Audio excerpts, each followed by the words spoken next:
ಬಂಧುಗಳ ಆರಂಭವಾಗಿದೆ. ಮತ್ತೆ ಮಾಡು ಇಲ್ಲೋ ಬಡಿಯ ಸುತ್ತಿನ ಹಗ್ಗ ಚಕ್ಕಾಟ ಸ್ಪರ್ಧೆಯ ದ್ವಿತೀಯ ಸೆಮಿಫೈನಲ್ ಕಾದಾಟದ ಎರಡು ಸಮಬಲಾದ ಈಗ ಮಾಡಿ ಇಲ್ಲೋ ಮಾಡಿ ಗೆದ್ದ ತಂಡ ಮುಂದಿನ ನೇರ ನಿಟ್ಟವಾಗಿ ಅವಕಾಶ ಚಾಂಪಿಯನ್ ಪಟ್ಟಕ್ಕೆ ಇರುತ್ತದೆ. ದಯವಿಟ್ಟು ಗಮನಿಸಿಕೊಳ್ಳಿ. ಹಗ್ಗ ಅಗೇನ್ ಸೆಂಟರ್ ಲೈನ್, ಅಂತರೆಗಳು ಸೆಂಟರ್ ಲೈನ್. ಹತ್ತಿನ ಕಣ್ಣಿನ ಮುದ್ದಿನ ತೀರ್ಪುಗಾರರು ಒಳಭಾಗದಲ್ಲಿರುವಂತಹ ಪ್ರಸ್ತುತ ನಿರಂತರವಾಗಿ ಹಗ್ಗ ಜಗ್ಗಾಟ ಕ್ಷೇತ್ರದಲ್ಲಿ ತಮ್ಮ ನಿರ್ವಹಿಸಿಕೊಳ್ಳುವಂತಹ ತೀರ್ಪುಗಾರರಿದ್ರೆ ಹಗ್ಗ ಮಾತ್ರ ಅಲ್ಪ ಅಂತರಗಳಿಲ್ಲದ ನೇರವಾಗಿ ಮತ್ತೆ centre line again centre line. ಪ್ರಬಲ ಅವಕಾಶದ ತಾರೆಗಳು ಬಂದಿಲ್ಲ. ಎಂತ ಪಂದ್ಯಾಟ ಮರಿಪದೆಯ ಮಣ್ಣಿನಲ್ಲಿ ಅಗೇನ್ ಸೆಂಟರ್ ಲೈನ್. ಎಂತ ಪಂದ್ಯಾಟ. ಸೆಂಟರ್ ಲೈನ್ ಅವಕಾಶಗಳ ನಿಲುವಿನಲ್ಲಿ ಸ್ಪರ್ಧೆ.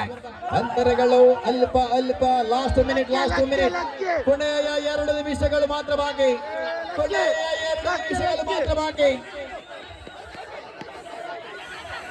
ಅಂತರ ಅಲ್ಪ ಮುನ್ನಡ KCFCMK ಅವಕಾಶ. ಅಂತರ ವರಿ ಕೋಚ್ ಕೊರ್ಲೆ ಅಂತರ ಅವಕಾಶಗಳ ಸ್ಪರ್ಧೆಯಲ್ಲಿ ಅವಕಾಶ. ಎಂತ ಪಂದ್ಯಾಟ ಬಂಧುಗಳ ಕಳೆದ ಅವಕಾಶದಲ್ಲಿ 2 ಪಂದ್ಯ ಕೂಡ ಸಮಬಲವನ್ನು ಕಂಡ್ರೆ ಇದೀಗ ಮಾಡು ಇಲ್ಲ ಮಾಡಿ ಗೆದ್ದ ತಂಡ ನೇರವಾಗಿ ಫೈನಲ್ ಗದನಕ್ಕಾಗಿ ಅವಕಾಶವಿದೆ ಬಂಧುಗಳ. ಆತಿಥ್ಯ 2 ತಂಡಗಳ ನಡುವೆ ಇದು ಸೆಮಿಫೈನಲ್ ಗದನದ ಅವಕಾಶ. ಸೊಂಟಗಾರಿಕೆ ಭಾಗದಲ್ಲಿ ಪಾಲೆಡಕದ ಆತಿಥೇಯ ತಂಡ ತಂಡದ ಆಟಗಾರರ ಭಾಗದಲ್ಲಿರುವಂತಹ ಅವಕಾಶ. ನಿಗದಿತ ಸಮಯದ ಸ್ಪರ್ಧೆ.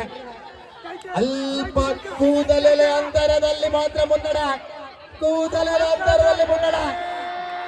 ಎಂತ ಪಂದ್ಯಾಟ ಬಂಧುಗಳ ಅವಕಾಶಗಳ ನಿಲುವಿನಲ್ಲಿ ಅಂತರ ಲಾಸ್ಟ್ ಮಿನಿಟ್ ಕೊನೆಯ ನಿಮಿಷಗಳು ಬಾಕಿ.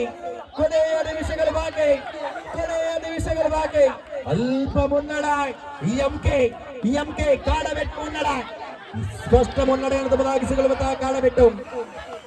KCFC ಮುನ್ನಡೆಯನ್ನು ಬದಲಾಯಿಸಿಕೊಳ್ತಾ ಕೂದಲಲ್ಲಿ ಅಂತರದಲ್ಲಿ ಸೆಕೆಂಡಿನ ಅಂತರದ ಸ್ಪರ್ಧೆ ಮಾತ್ರ ಬಾಕಿ ಇದೆ. ಅಲ್ಪ ಮುನ್ನಡ KCFCMK. ಪುಣಿತಿವರ ಮಾಲಕರು ತನ್ನ ಒಳಭಾಗದಲ್ಲಿ ಕಾಡಬೆಟ್ಟು ಅವಕಾಶಗಳನ್ನು ಇಲ್ಲಬೇಕು. ಗೆಲ್ಲಬೇಕಾದಂತಹ ಒತ್ತಡವಿದೆ. ಸೆಕೆಂಡಿನ ಅಂತರದ ಸ್ಪರ್ಧೆ ಬಾಕಿ ಇದೆ. ನಿಗದಿತ ಸಮಯದಲ್ಲಿರುವಂತಹ ಸ್ಪರ್ಧೆ ಬಂಧುಗಳೇ. ಸೆಂಟರ್ ಲೈನ್ ಸಮೀಪದೊಂದಿಗೆ ಅಲ್ಪ ಮುನ್ನಡ ಕಾಡಬೆಟ್ಟು. ಅಗೇನ್ 10 9 8 7 6 5 4 3 2 1 KCFCMK ಅಲಿಯಾಸ್ ಕಾಡಬೆಟ್ಟು ಫೈನಲ್ ಸ್ಪರ್ಧೆಗೆ ಒಂದು ದೊಡ್ಡ ಚಪ್ಪಾಳೆ ಕೊಡಿ.